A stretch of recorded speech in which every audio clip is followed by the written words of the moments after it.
Yeah, whenever you're ready, Al. Hey guys, how are you? On this beautiful, cold, but I'm sweaty, so it's good, and rainy and sunny autumn day. It's almost like winter, I suppose, getting there. Have a look in here. Whole lot of prunings, eh? Oh, it smells amazing, Al. I've just got a bit closer.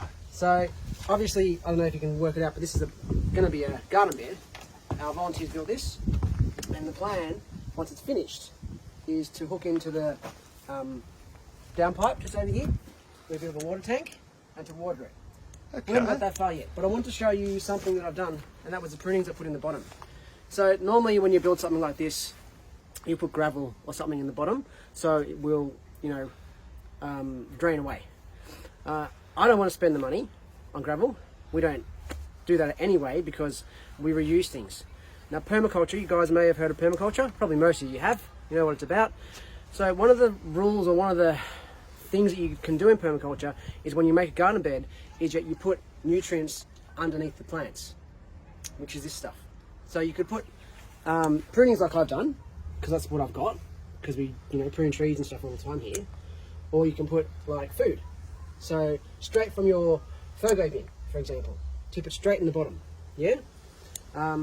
Anything like that to give the plants energy. I'm going to put on top of it, as you would normally, our compost, which has been mixed with horse manure.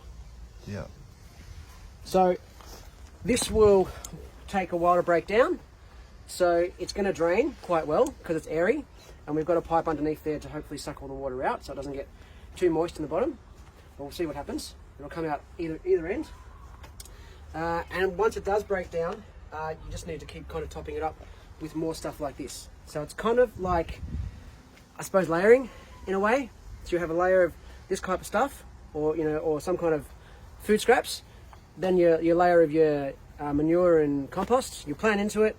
The stuff will, you'll pick it, it'll die, whatever, and then you put another layer of this stuff on, and then you'll put again more manure and compost on top and plant into it again. It's like a rotation, basically. I just was doing it now, and I thought, yeah, cool. You might be interested in.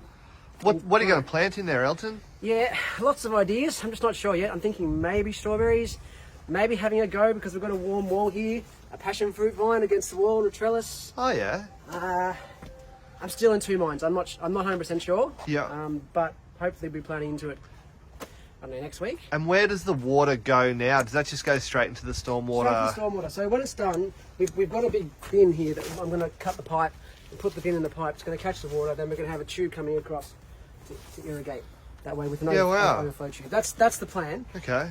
When that's done, I'll show you as well. And do you think the plants might benefit from getting straight rainwater as opposed to, would that make a difference as opposed to, say, tap water? Yeah, because there's no chlorine in it. Yeah, and I think there's higher nitrogen levels in that Well, dissolve. it's coming off the roof, so there's probably some muck up there in the gutter and stuff, which is actually feeding the plants as well, as long as there's no spray drift, which we shouldn't get in the CBD of Wagga, which is where we are. So, yeah, I reckon, definitely. Yeah, cool. That's pretty much it. I'll fill it, we'll plant it, and once we do the tank, I'll show you a bit further on, I suppose. Cool, thanks, Elton. No worries, have a good day.